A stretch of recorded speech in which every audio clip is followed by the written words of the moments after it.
so many new pieces to this IU football team. To me, that's going to set the tone on how you get ready for games on Saturday in the fall. I would put that Indiana room up against anybody else in the conference, and that's something that we typically don't even come close to saying. If you want to get total sickos committee about it, there's a position battle at long snapper too. This is the Hoosier Huddle Podcast, part of the College Huddle Podcast Network. Good afternoon and welcome to the Hoosier Huddle Podcast. It is a snow day edition, probably not for TJ down in South Carolina, but definitely for Andy and I. Got double-digit inches of snow here in Indianapolis. I think they got more down at Bloomington. So what better day to talk Indiana football than this? So I'm Sammy Jacobs. As always, TJ Inman, and friend of the show, Andy Graham, is back joining us. We're going to wrap up the 2024 year, and what a year it was. Indiana goes 11-2, has their best season ever, makes the college football playoff. Then portal time comes, and they're killing it in the portal this year.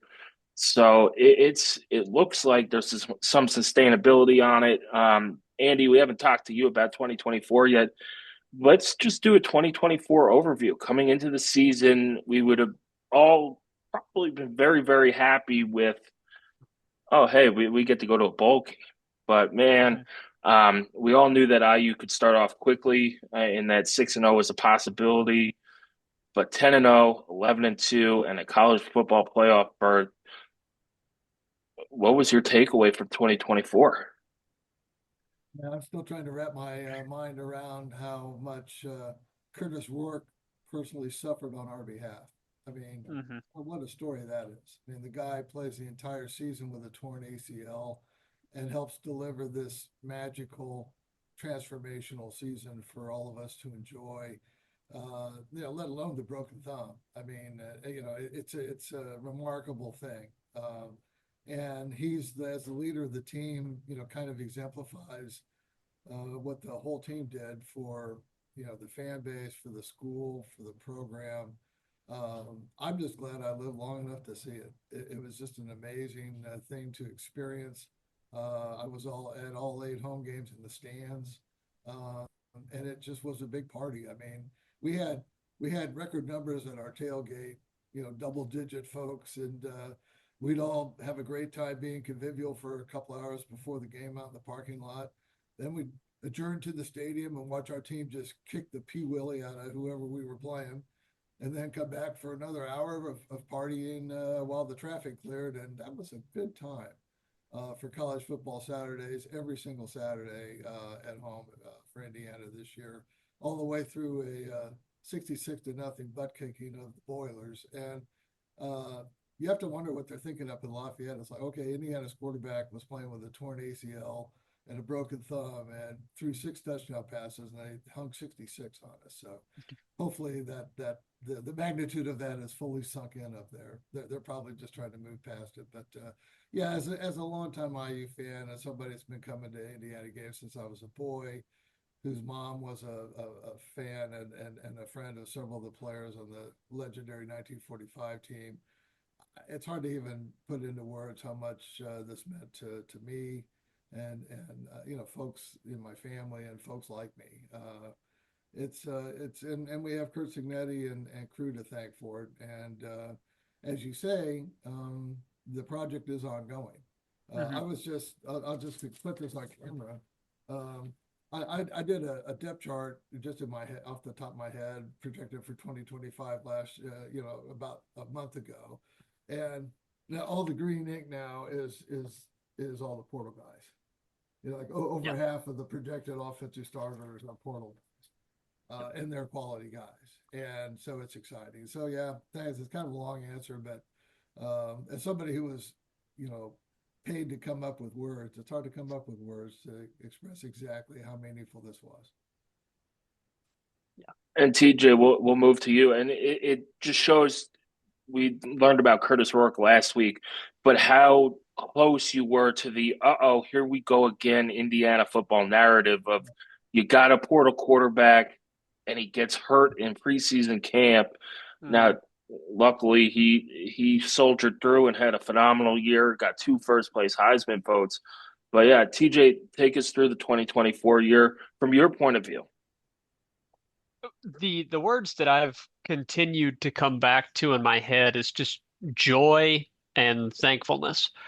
Um, you know, you, Sammy and I both, we have not been IU fans for as long as Andy has. We have not been around the program for as long as Andy has, but I've followed it for as long as I can remember, and I'm, nearly 40 now. So, um, it's something that you go in every fall with cautious optimism, trying to convince yourself, man, look at this and look at that. Nah, boy, this year I think things are lining up. We could be pretty good.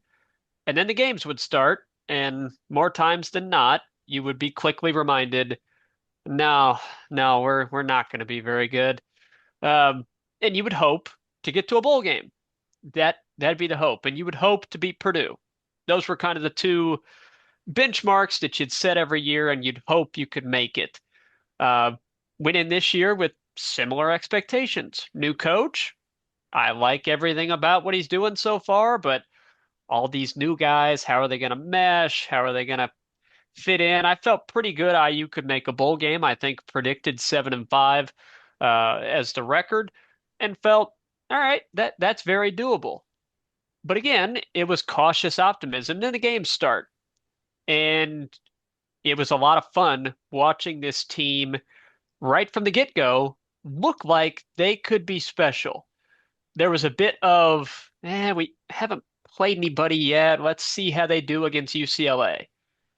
Went there, handled it like a business trip, came back with an impressive win. And then it was, okay, yeah, I think we can be better than 7-5, but UCLA might kind of suck. And they sort of did, but still, it was impressive. And you continue to go on, you continue to beat people impressively. And as the wins start to pile up, you shift your expectations. But I never allowed myself to think, man, we're going to be going to the college football playoff until what they did in Nebraska. And then it starts to be, man, this could actually be really special. And seasons like this, as a fan, they barely ever come around where you enter with low expectations, exceed them wildly beyond even your most optimistic hopes. And it's just fun. You don't feel the pressure, which is ridiculous as a fan. Why should we feel pressure? But we do. I mean, when you enter as, say, number 8 in the country, well, you expect to go to the playoff. And so every game feels like oh, good, we won, we should have, or we lost, and it's a disaster. We've been through it with IU basketball. Seasons where they have entered, not so much recently, but where they've entered with high expectations and everything feels relief instead of joy. And this year, and it might be the only year this happens because I do think expectations increase. And now you go in the next year, maybe the optimistic fans are thinking we can win 10 games again. Look at that schedule. And maybe they do. But this will be the only time that it just catches you completely by surprise. And it was just fun.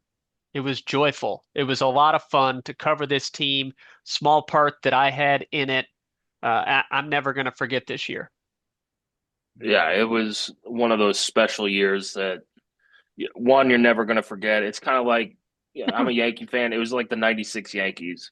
You always expect to win as a Yankee fan, but that Yeah. was a team you lose Don Mattingly. You have a rookie shortstop, and it was pre really crazy expectations. And you went in, You were an underdog in all three rounds of the playoffs, and you won. And it was like that's the team that started it all, and hopefully that's what the 2024 IU team is. Right. For me, it's we've seen windows where IU is good, never this good, but we've Right. seen them where they were good, and there's always going to be another step to take. We saw it in 2020. You come into 2021 ranked, what was it, 17th or 18th in the polls, in the preseason polls, which should go away, by the way. I've seen the early preseason polls where Auburn's ranked 10th. So I don't know what bourbon they're drinking down south, but they need to throw those away. They've been You taking a know, lot of the bowl games, I think. But, I mean, well, Yeah. it's life stinks when you lose in the postseason. But a lot of quality losses for the SEC in bowl season. But it's can you now handle those expectations? And you saw the 2021 team did not, for whatever reason, whether something was going on behind the scenes, but you came in with the expectations of, okay, your dark horse to maybe make the Big Ten championship game. It was a 14 playoff at the time, so it was like you can't just sneak into a 14 playoff. But now, how do you handle expectations going forward? And can IU capitalize on it? There are still things that the athletic department needs to do with IU football. They need to redo the press box. There are probably things facility wise that need to be upgraded, upkept, and just basically be made better to make it run more efficiently. But this is the time. The iron's hot. What do you do? Um, they've they've done outstanding in the portal. It does stink that Tyler Cherry looks like he might miss the 2025 season, but going forward, there should be optimism that at the very least, and these were my expectations coming into 2024, have a winning record at home, win your trophy games, and go to the postseason. And that should be the expectation every year. Now, IU went undefeated at home in 2024. Not We'll bad. see. We'll see what they do with their 7 home games. They should win their 3 non-conference games easily, and then you get Michigan State at home and Purdue on the road. And if you do that, you win 8 games as the baseline, and that's it's not settling for less, but that's your bare minimum expectation should be that. Have a winning record at home, create that environment because it was a great environment, basically from Nebraska on, or even Maryland on. Or after the second half of Charlotte on, it was an unbelievable atmosphere, and they've started to do the towels were great, Andy. I thought it's become a thing. Now there are things they need to fix, but there are things that winning makes traditions. Towels should be a thing. That'll get students in no matter what because they want to get that. Hey, I've got all the towels from this season. But how does this carry over to 2025, Andy? I'll start with you. What does IU need to do to keep this ball rolling as fast as it got in 2024? Real quick, one addendum to that question for Andy. In addition to keeping the ball rolling, as a longtime follower, person, close to the program, definitely observer of the program, Sammy mentioned there have been small stretches where IU football has seemed like maybe they've got something figured out. Does this feel different to you than those times? And if so, how? Yeah, it does feel different, and maybe manifested most overtly in the stands being full and the towels being waved. I mean, this turned out to be a fan base hungry for this kind of football success. And even in the peak Mallory years, they weren't selling out the stadium, right? When Tom had his great season in the COVID year, nobody could be at the stadium. Yeah. So to me, the most obvious example of why it's a little bit different is that. But there's also smaller things such as, for example, Indiana's already gotten a couple of really, I think, good quality potential starters through the portal for their offensive line, right? It's my understanding that there's plenty of NIL money to go get another one if they want to. Okay.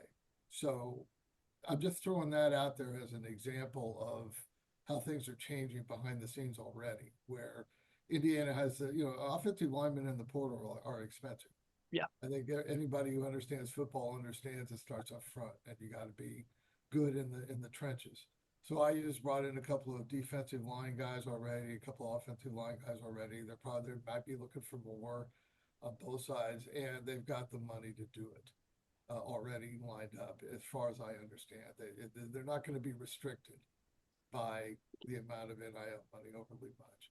So that tells you what donors are doing. It tells you what's happening behind the scenes. And then the other thing too is that, yeah, I mean, one gets the sense that the administration and the athletic department are absolutely completely bought in and supportive about all of this. And frankly, given the changing landscape of college athletics, it really does behoove an athletic department to be outstanding at football and to be one of the elite programs in football in your conference and nationally. And so Indiana's got a window of opportunity here to try to build on what was amazing, enjoyable success last year. And Kurt Cignetti's the guy. Okay, I mean, Samuel, were you at the spring game, TJ, I last was year? not there. No. I think Sammy and I were. Yes. And spring games are usually kind of a moot exercise. I mean, you're Hmm. playing yourself. In this case, it was just a couple of quarters of actual scrimmage activity and whatnot. But even then, I mean, we were all talking. We're sitting up in the stands looking at this and saying, this looks different and it looks better. How does it look better? Well, it looks better because we're executing at a really crisp, efficient level. The play calling is inventive. I like how Hmm. they're using the guards and the tight end and pulling, and they're outnumbering the defense at the point of attack. I like, we just started talking about it, and it was literally visible to the naked eye in the spring game. And that's kind of what gives me the sense that, yeah, this is a little bit different. So Kurt Cignetti is a little bit of a different kind of guy. He's not just a ball coach; he's an elite ball coach. I think. I think his staff is outstanding. Hmm. And I think that's just a cool thing. I mean, Tom Allen is, I consider an outstanding person and somebody who, I could be a friend to readily, and hopefully I was. When he had his best years, he had Kalen DeBoer. Yeah. He had outstanding staff. He had Womack, handling the defense. That's already in place now, and it's not going to go anywhere. You're not going to see much staff turnover. I think Right. Indiana's already kind of taken care of that behind the scenes. So there's a lot I could go on, but there's a lot of signs that tells me that this is a little different this time. Yeah. I think that the staff you mentioned there, that the continuity, that is very different than any hint of success that Tom Allen had immediately got kind of a backslide because of turnover on staff. Yeah, And that, you say, well, it's great when your staff gets hired to be head coaches. Okay, that's true for those guys, but it kind of sucks to replace them when they're great, especially if you don't get it right, you know? And we see it was such a big deal to me that uh, Indiana has two high profile, successful coordinators, and they're keeping them both. And the only coach that you lose is Sinceri, your quarterback coach. He's very good, it's outstanding. but Yeah, he goes to be the offensive coordinator for UCLA. Well, you totally get that. And Kurt Cignetti identifies his replacement, and they pay up to go get him. I yeah, don't know whether or not Chandler Whitmer is, yeah, I don't know. But his resume, his age is something that lines up with what Kurt Cignetti wants. And we're at the point where we say, well, that's who he wanted. Great. I Yeah. trust it. Glad we went and got it. And the key That's a thing, big deal. That's staff continuity. I think you're right. it is. And the key thing you just said was that Indiana paid up. The money is there. You Hmm. know, like the money is there not only to retain staff, but to go out and get staff when that occasion arises. But yeah, staff stability is a big thing. Once again, when Mallory went to 5 bowls in 7 years and was, beat Ohio State, Michigan the same year in '87 and was doing Yep. really well, his staff was absolutely not only very good, but they had continuity. They didn't lose anybody. Those guys had been with Bill for years and they stayed with Bill. Okay. And so they had continuity and staff all along. They didn't lose it. And so that's what I see with this too. These guys have been with Kurt. They're going to stay with Kurt. Hmm. Indiana has the money to keep them. They're happy where they are. They got it going, and you're playing at the biggest possible stage now. I mean, if you're either in the Big Ten or the SEC, That's it. if you're going to the college football playoff, you're on the biggest stage that there is, and you're getting compensated well beyond anything you've earned in the whole rest of your career. You Yep. love working with Kurt. You got it going. So I think we're going to see staff continuity, and that's different from a lot of Indiana's football history. But that, and Yeah, also, it's go like ahead, Andy. what Sammy said too. You start talking about facilities. Yeah, Commitment. I think you're going to see the indoor facility replaced, not just repaired, but replaced. I Hmm. think you're going to see the press box has been an issue for a long time, and not just because we're members of the media. It has to do in part with building in luxury suites when you have the chance. Once again, striking when the iron is hot, when corporate people and fans might actually buy them. Sure. Cignetti's already mentioned, adding 20,000 seats to the stadium, which I'm in favor of. It's like people say, well, you're not going to sell them out all the time. It's like, yeah, but when you do sell them out, that's an extra $2.2 million just right there. Yep. So it's like that, I think needs all of that needs to happen. And that's what I'll be interested in seeing is how quickly that happens. I don't know, but the press box, that's kind of it's like, if you're Indiana and you want to be, it's like Coach Signetti's talking about an emerging power in college football. Well, you want to have facilities that reflect that. When the national media descends to Bloomington and comes in to cover a big game, they see first class facilities and first class treatment and first class everything. And the press box is part of that. It's like they're not in the open air freezing their butts anymore on top of the press box, which I'm not sure how structurally sound it is anyway. So it's like, uh, that's part of putting your best foot forward as an elite program is doing that kind of thing as well. It's not just cosmetic. There's an actual practical value to that Yeah, and in terms of how you're perceived. Hmm. exactly. And that's another thing that I want to talk about quickly before TJ's got to go. The national perception of IU football. And IU, we talked about it earlier in the year, TJ, you had to make the committee make a decision, and a decision they might not have wanted to make. And it's definitely a decision that a lot of personalities in the media didn't want them to make. Indiana football was there. Um, they forced the issue. They beat Michigan, who beat 4 quality loss Alabama, um, Yeah. and all those teams. Um, that national perception has to change, and I think that's Yeah. having a sold out stadium, and that's where what like IU football had been a joke of. You saw the shirtless guys when nobody else was in the stands. You had the announcers cracking jokes when everybody leaves at halftime, Hmm. of games that were maybe a 1-score game where IU's winning, where it affects it.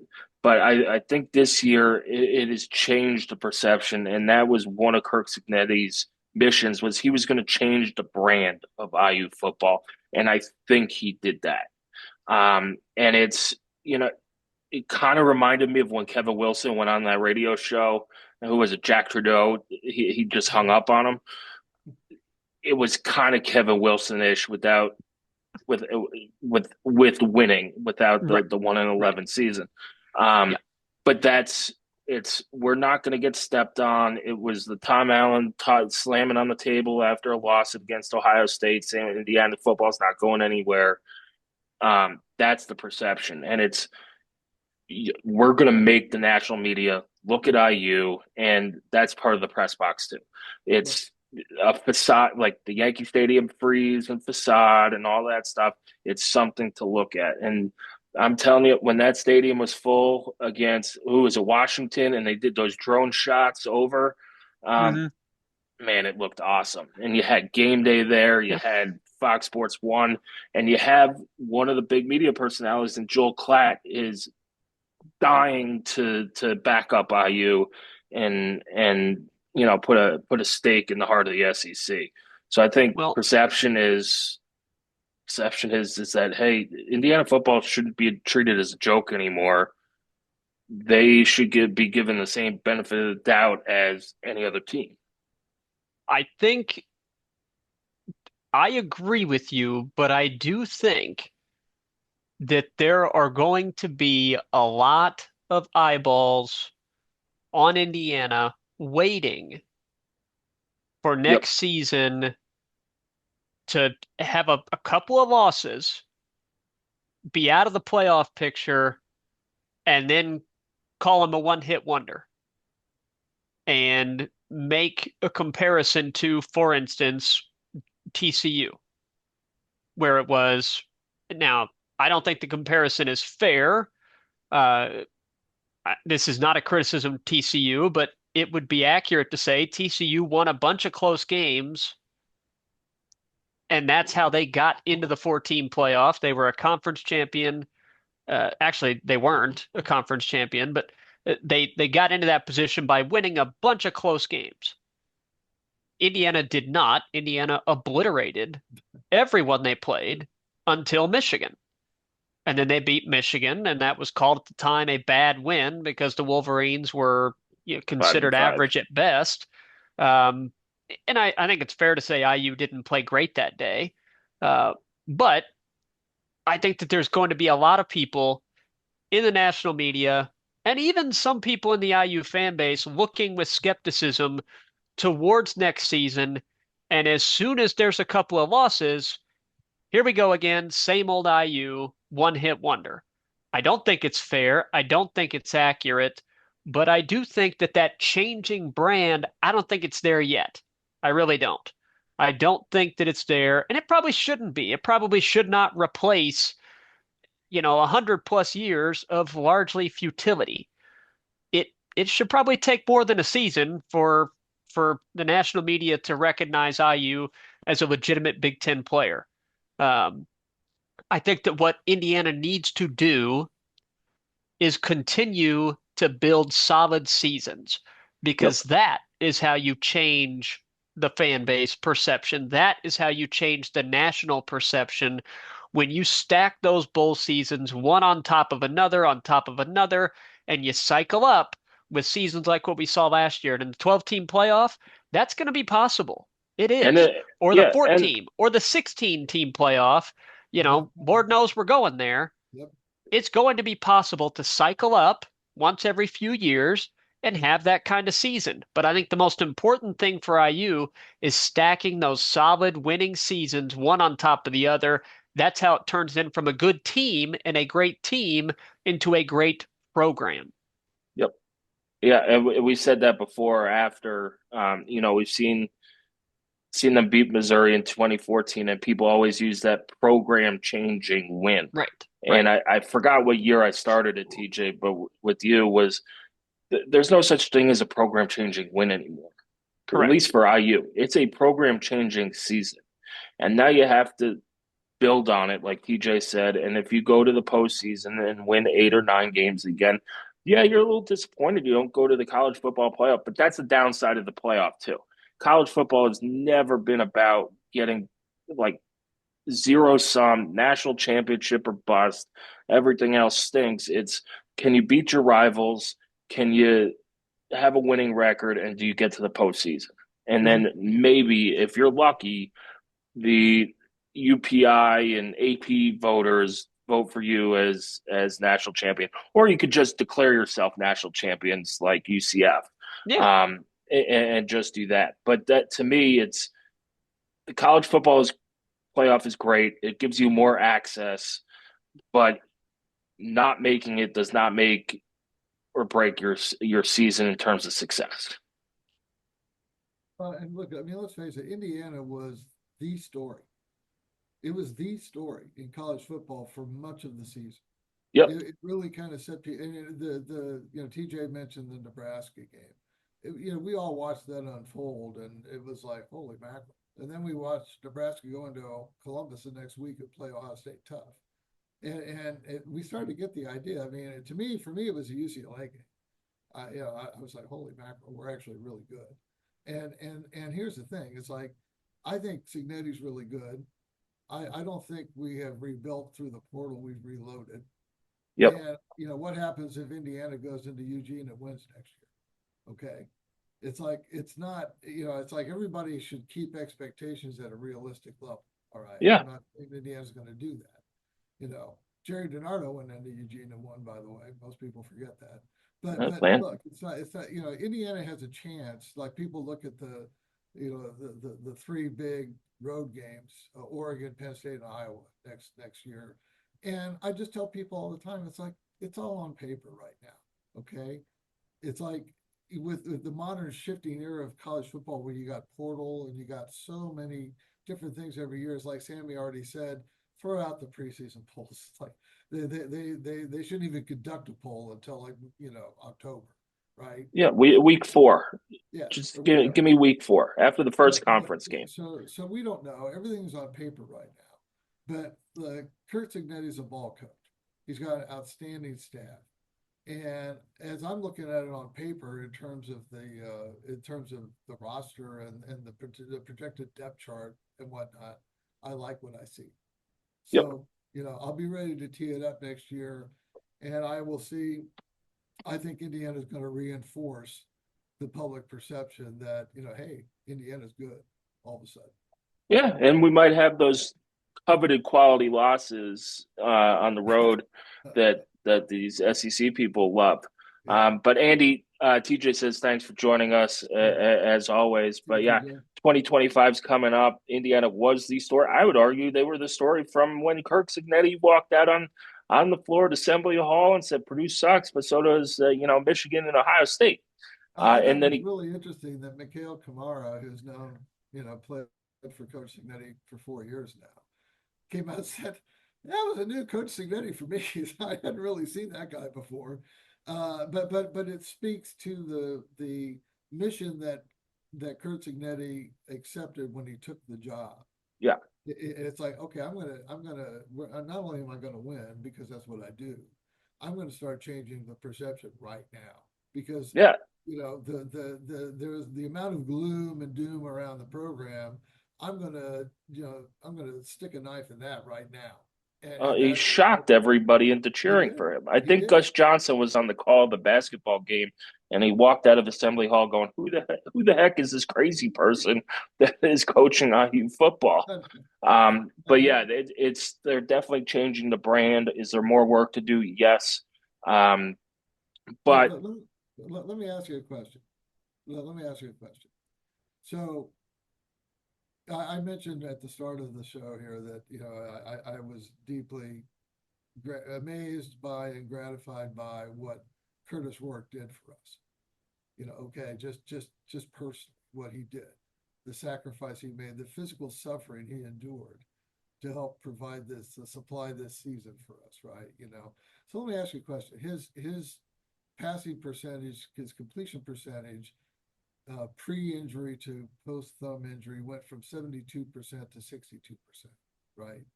Okay, and the games he played after injuring his thumb. So it begs the question, how would have Indiana played? What kind of chance might they have had with a fully healthy Curtis Rourke against Ohio State and Notre Dame? And now once again, maybe they would have, maybe the outcomes wouldn't have changed very much. But we all know, the Notre Dame game in particular, he actually got pretty good protection and just wasn't accurate. He was Yep. having a hard time, connecting with the receivers. What if he had been accurate that game? No, I mean Notre Dame scored 27. I think Indiana could have scored in the 20s too, maybe. And even though Notre Dame has a great defense, so I don't think Indiana was as far away from, uh, capitalizing upon its great early season in a very convincing way at the end of the season either. No, and not at all. And I think Ohio State just, I mean, Curtis Rourke wasn't there catching punt snaps, and protection wasn't great. They timed up the snap, and I don't The care if punt team your gave Ohio thumb was State. 100%. Were there throws he missed? Yes. They probably lose. Is it a closer game? Yeah, Maybe. Probably. probably. Notre Dame, did they have more of a chance to win? Absolutely, because you don't throw that pick, on the second drive of the game. There were missed throws for first downs and things like that. Look, going on the road in Notre Dame in an environment that nobody had ever seen before, with an on-campus playoff game, at least the FBS level, it's you're walking into the Lions' den. I'm not saying But Indiana but wins, that but game is I'm more saying those are, competitive. that's what I'm saying. I'm not saying Indiana wins necessarily. I'm saying that those games are more competitive. Yeah, And, you have a better shot, I saw, especially if you don't throw that pick at the two. well, it's interesting. I mean, I've seen people in the media and elsewhere talking about how Indiana still just isn't where it needs to be in terms of talent level when it plays teams of that caliber. And I think that's a fair comment. I don't completely agree with it in the sense that I've seen what Kurt Signetti could do with like three-star guys, out of high school, right? I've seen how they develop players. I think teams with elite talent like Ohio State and even Alabama and Notre Dame and teams like that. Yeah, they're going to be a cut above in terms of size and speed, and you have to try to adjust to that when you're game planning and whatnot. But I think Kurt Signetti gives Indiana a chance to be competitive at that level. I really Yes, do. he makes up for the deficit that they have in athleticism and anything, and we've talked about it for 100 years. The difference is in a lot of people the depth. Ohio State's twos and threes probably better than Indiana's twos and threes, and against Michigan, everybody forgot. Drew Evans goes out with the knee injury, and you lose him at right guard. Um, and all that stuff. And yeah, and then you have a quarterback who's playing on a torn ACL and with a thumb. If you saw pictures of it at the Purdue game, just looks like it's about to burst. It looked like a Um, hockey puck. I mean, it was like this black circular thing at his middle knuckle. It was like, yeah, wow, I mean, it looked like if you touched it, it might pop.